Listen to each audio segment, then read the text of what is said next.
Hello, hello, hello. I am here with Miss Kat, and I am going to let her introduce herself here on this podcast, where she is TEDx organizer of, and then we will dive in with some authentic, raw questions. No script, just so Kat, floor is yours.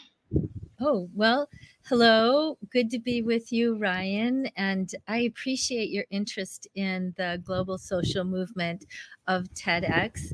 That is technology, entertainment, and design, independently organized events, voluntarily organized by ideators, doers, community organizers, people who are really committed to quantum leaping our communities into being more effective at taking ideas and turning them into action so that we can live in beautiful ways in our communities. So, a little bit about me. I started in 2009 organizing TEDx Homer in Alaska and also TEDx Vail in Colorado. I did that for 4 years.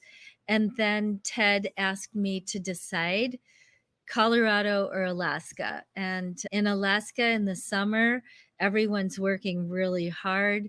So there wasn't a lot of extra volunteers to continue to operate that event. And so now we do in Vail between 4 and 6 virtual events every year and one in person event.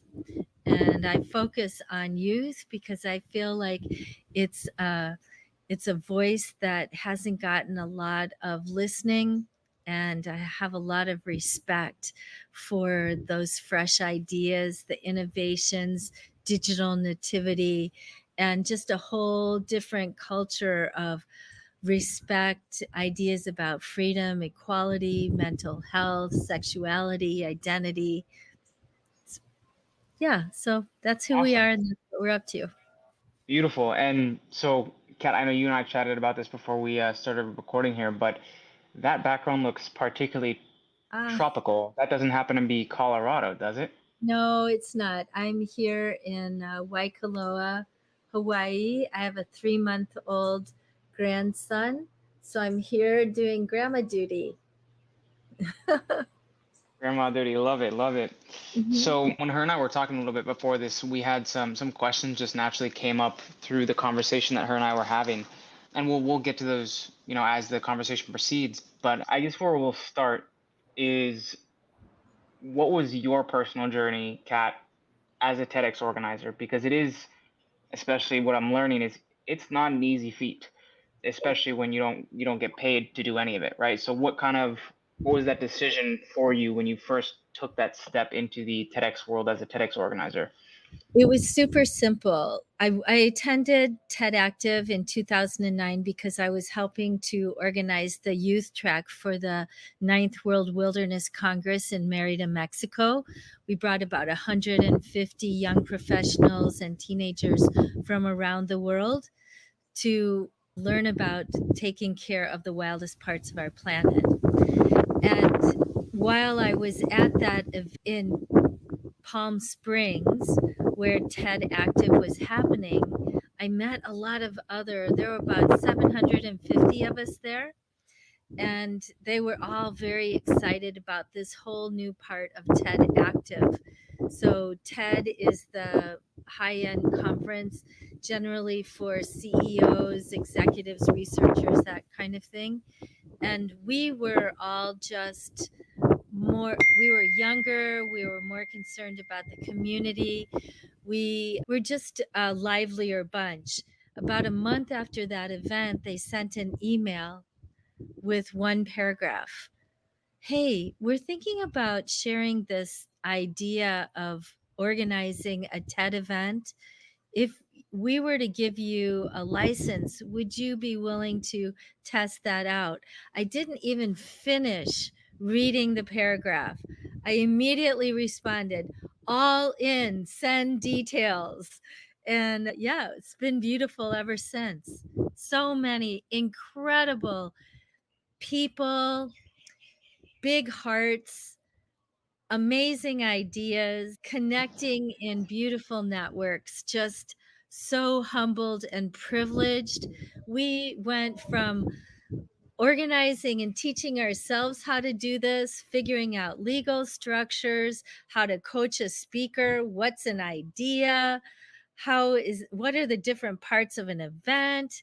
We went through all different kinds of platforms.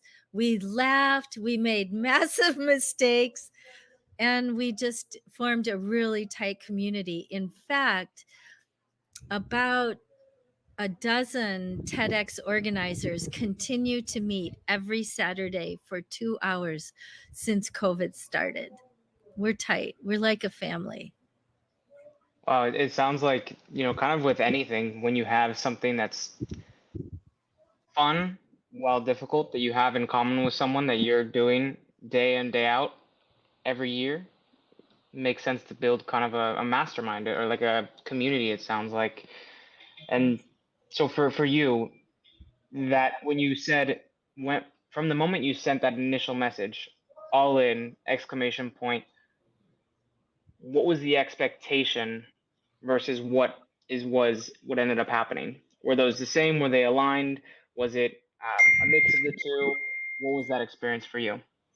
Well, we were learning as we were doing. It was definitely on the job training. Nobody had done anything like this before.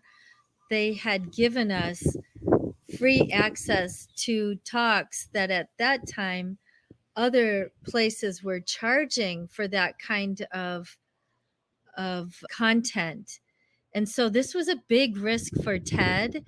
It was June Cohen's idea, from what I understand. And so we were creating how to do it while we were doing it. And there were as many different solutions and ways to do it as there were people and communities interested in doing it. The one thing that connected us was the altruistic interest of doing this for the benefit of the greatest good for the greatest amount of time, since it was all volunteer. Right. And so you mentioned that kind of got me curious. When was TEDx? Because I know there's TED, which is the big kahuna. I'm Yeah. saying that because you're in Hawaii, but I also love saying that. Yeah. Anyways, what was the first year that the first TEDx talk actually was? When did that officially get started Yeah. from June Cohen's idea that you mentioned? So I believe that in 2008 in Aspen at the Ideas Festival, TED tested this concept of having a TEDx event. The first official one was the following year by University of California, USC, University of Southern California. That was organized, and I attended that, and it was very well done. And then our first licenses, because it took a little while to gather that stuff up. I think I did my event in September of 2009, and then there were a couple more, and so that was the late 2000s is when the first one started coming on. And Cool. they're all different. Each community is different. Big urban events are different. University events are different. All of these kind of events have now special licenses. There was nothing special. There was just a TEDx license at the beginning, and then everyone started to differentiate. You have women, you had global, you had the summit in 2012 in Doha, Qatar, where they brought 750 organizers from around the world. It was the first time Wow. we really recognized that we were actually a global social movement happening. I had no idea about that TEDx summit. That I bet that did you attend? Of course, I What tried was to. that? What was It it was. like? Oh my God. Well, first of all, we were all in a Middle Eastern culture, which, as a white woman, was hugely fascinating watching women wear full black garb, not revealing very much skin at all. So That culture was interesting. We had large tents in the desert. We sat around on rugs. We had conversations. We shared unconferences. We shared skills. We learned the culture. We had TEDx talks there. We gave, like Ted gave at that time $1 million prize. We gave a TEDx prize. We learned about sustainability, how to make an event really special, amazing food. The summit was kind of an extrapolation of what our 1 day TEDx events could be. So it provided us a future vision of where we were headed. Cool. I remember you mentioned that you used to organize TEDx Alaska and then TEDx Vail, and I think you mentioned one other one in there. Oh, up until now, how many different TEDx events have you organized? Oh my gosh, I should count that up. It's 15 years Wow. since probably somewhere between, I would say, 50 and 100, somewhere in there. Over 400 talks. So you might know a thing or two about it. Yeah, I've made a lot of mistakes. And so I'm really curious about this. Of all of these events that you've organized, is there one TEDx talk, specific talk, not necessarily event, but a specific talk that of all these 50 events you've organized, it still sticks in your head today? And what is it about that talk that sticks with you?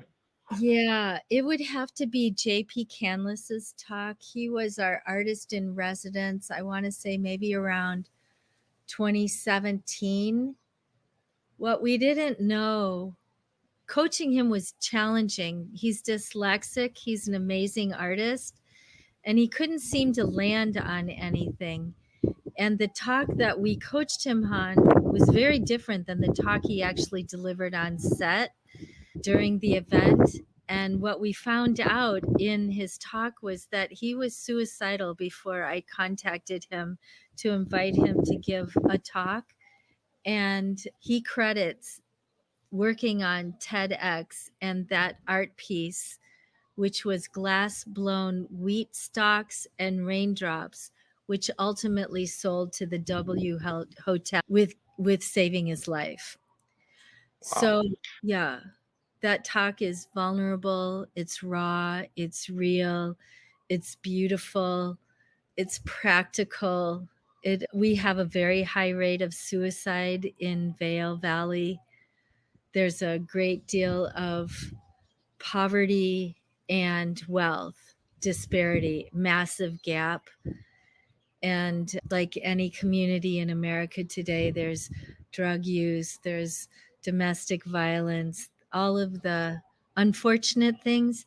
And something about JP facing his own mortality and having the support of the TEDx coaching experience, and then 10 days in Vail, actually creating the glass art, which became the set of our stage that year.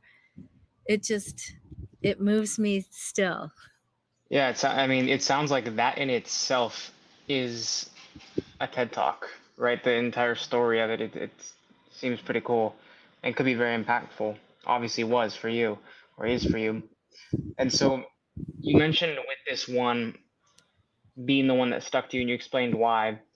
Do you notice, well, I think I won't, project anything on you or push anything on you. What do you think makes the best TEDx talks from the speakers? Yeah, you have to have an idea.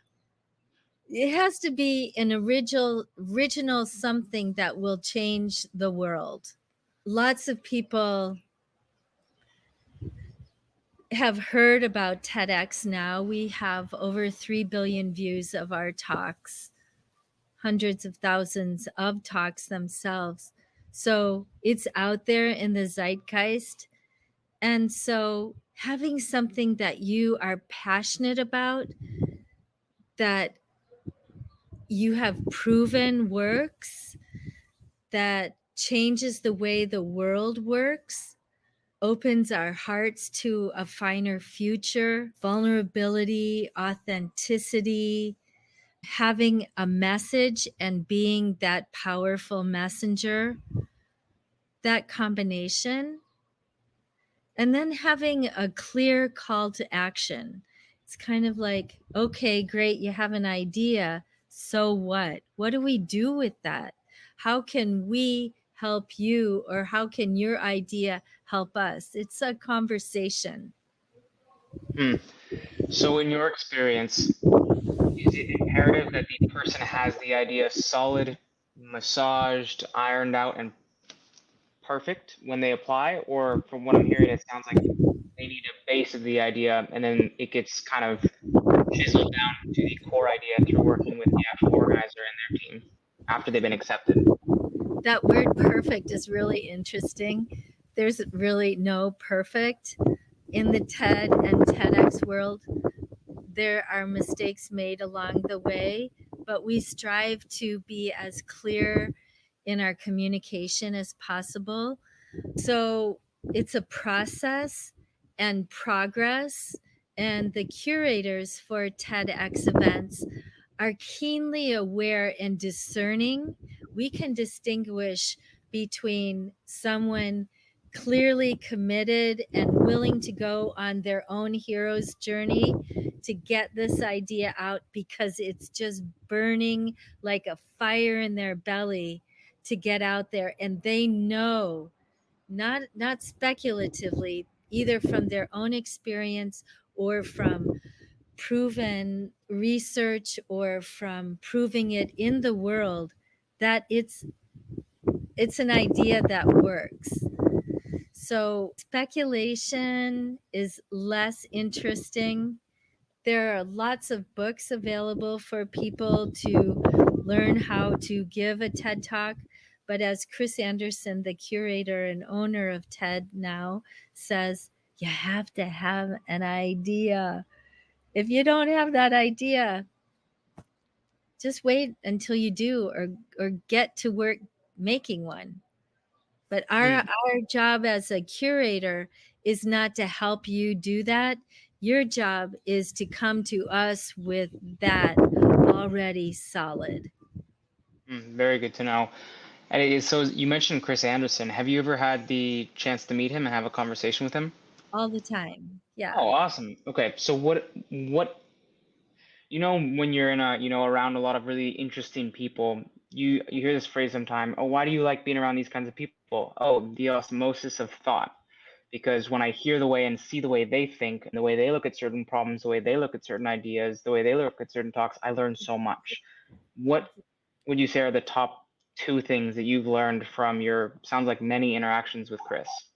Well, I guess the most important thing is that it's a huge responsibility to be a curator, because we are pronouncing to the world that this is an idea worth spreading. And I don't always agree with all of Chris's curations. Elon Musk now, while he has a lot of great ideas, personally, he's also doing a lot of other things that I'm not in alignment with.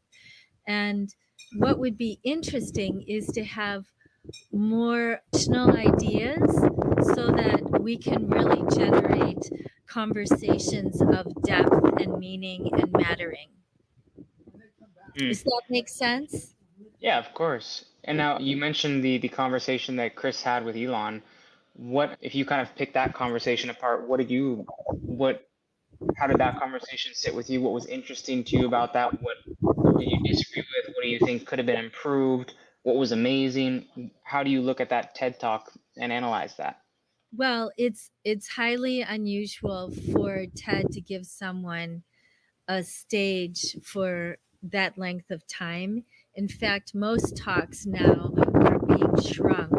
That talk is almost, I want to say, approaching an hour.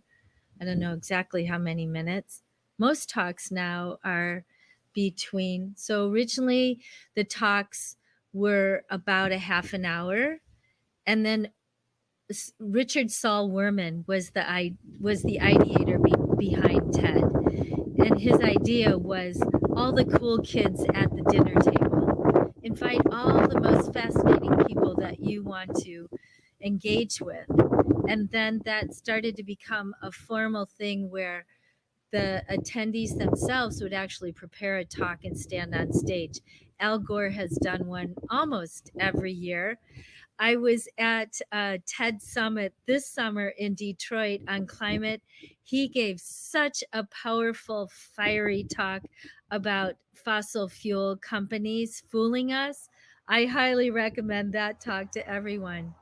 But back to Chris and Elon's talk. I don't know, it feels maybe in some ways that there's an admiration there and while we have great respect and trust our speakers, I just question some of the things that are happening that Elon is doing in his own businesses that I don't necessarily agree with. X being one of them. So yeah, that's That's just the my beautiful thing personal about, thing. of course, I think that's the beautiful thing about that is it's ideas worth spreading, whether you agree with them or not. It doesn't hurt you to listen to words and ideas. It doesn't. You listen to them. That's all it Yeah, is, right? yeah, and it's a great responsibility. I'm also a climate coach and activist, and I do not support nuclear energy. And there have been some talks about nuclear energy. It's an ongoing debate. But having lived in Alaska, I see the damage that uranium mining does and the cost of nuclear, the time, the expense. What do you do with the waste? What do you do about the security problem as they shrink those technologies?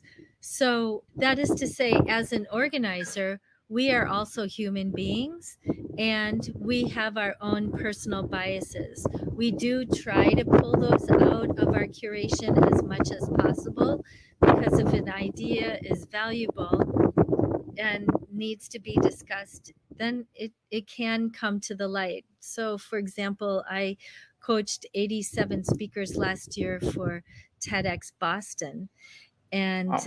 some of those speakers had to do with nuclear.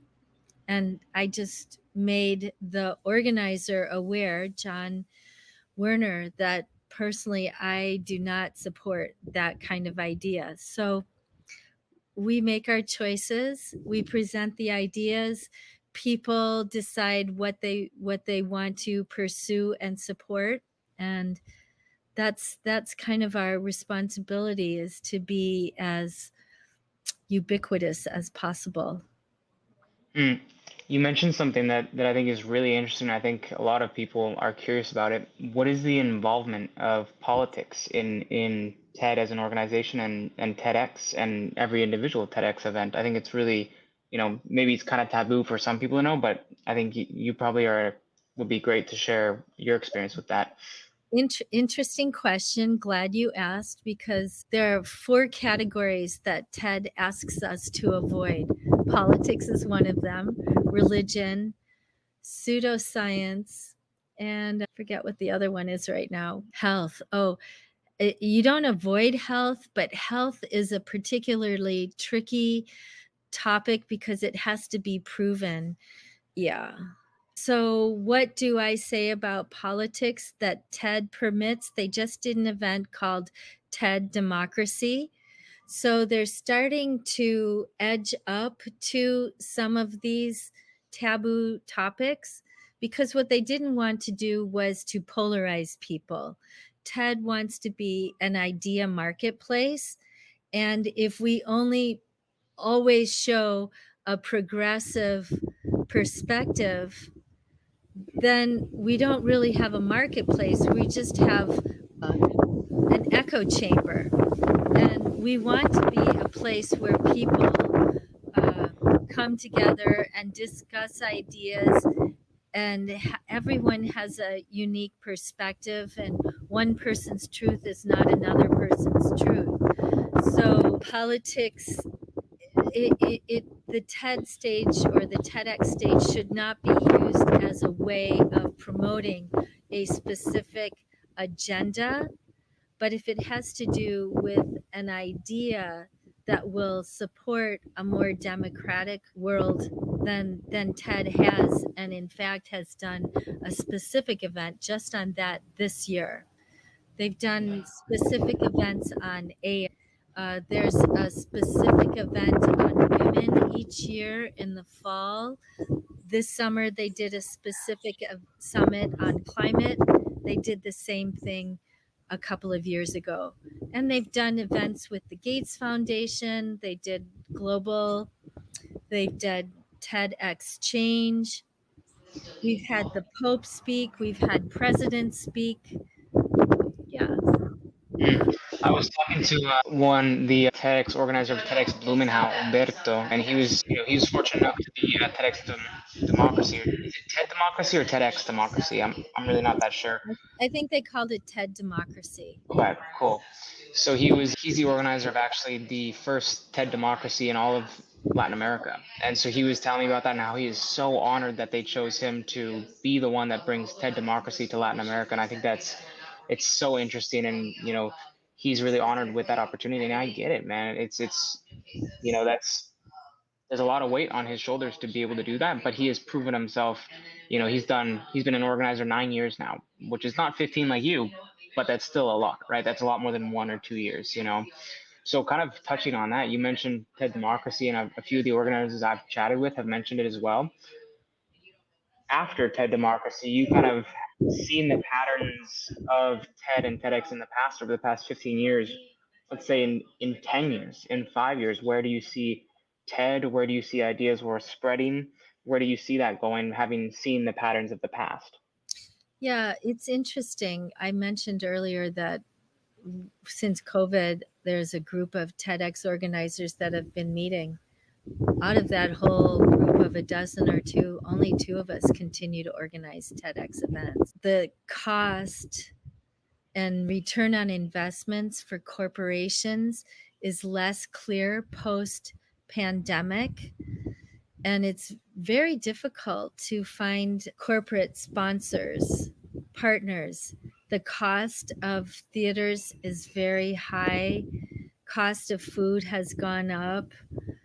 Travel, everything has become more expensive, and it's been less clear how to find partners. So, yeah, virtual offers an opportunity to still be able to spread ideas with a lower cost. Am I getting to your question? I feel like I've gone off track. I think it's interesting because the question was more in 10 years, where do you see TED? It seems like you're saying because of the higher cost of finding sponsors, it's virtual. Is that, or am I understanding wrong? Yeah, no, that's right. That's been my own conclusion, so that's why I do many more virtual events. But I'm in a small community of less than 50,000 people.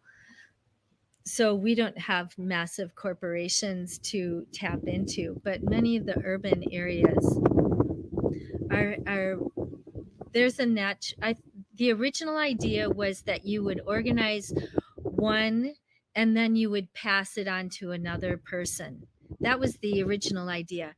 It's such a steep learning curve that, I mean, I'm still learning today. I will always be learning until I decide that the personal cost of this is too great. And that's been a calculation that many organizers, many original organizers have decided that they're going to move on. But let me talk about 5 years into the future for TEDx and for TED. I did speak with Jay Harari, who is the head of TED conferences now. And they are experimenting with these individual themes like democracy, like AI, that have been very successful. And so I anticipate we might see more of those going into the future. For TEDx, my guess is we're going to have a turnover of organizers that will bring new ideas on more digital aspects. The TED Summit on Climate will happen every 2 years. Lindsay Levin kind of leads that, along with David Biello, who is TED's science director. I anticipate that TEDx's will continue to grow because it's a real service to our community. And as we become more sophisticated, we learn how to deliver more interesting content and impact, really turning the ideas into action. I think is probably the next quantum leap for TEDx organizers. We have a thing called social spaces where we can take ideas from speakers and turn them into experiences for attendees and participants and partners. And the more sophisticated we become with those, the more we can serve a broader audience. That's pretty cool. For you understanding where the future of TED is going with these more individualized events, what do you feel is important for potential TEDx speakers who have ideas we're spreading to know about the future of TED going forward? What message would you have for those potential TEDx speakers? Have an idea, have a message, be the most amazing messenger.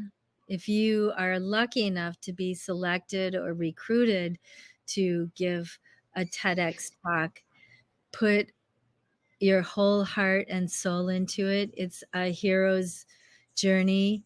You get to a point where you can't not give that talk. It breathes with you wherever you go, and it will become a magnet to attract more resources to your idea if you come authentically. If you come as a TEDx speaker to market a book or a course or some program, people will not resonate. The audience will know, the curator will be disappointed, and it's a great opportunity. It can be fun, it can be interesting, you'll connect with fascinating other people.